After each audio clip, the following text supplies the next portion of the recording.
Hey guys, welcome back to this channel. In this video, I'll be showing you guys how you can create Simba on Dress to Impress. So you'll need these code items first. You'll need the cat. I'm going to color it in this like kind of brown slash orange color.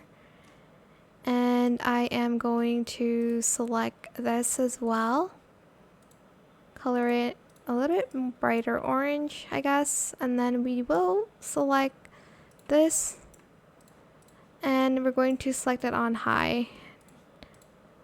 Let me just put, I think the kitty's meant to be held out. Okay, yeah.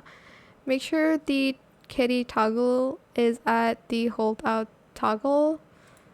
And I'm just going to color the knife brown so it hopefully camouflages it a little bit. That is it for this video. I hope it was helpful for you guys. Don't forget to like, comment, share, and also subscribe to this channel if you haven't done that already. If you have any more questions about this video, just leave it in the comment section down below.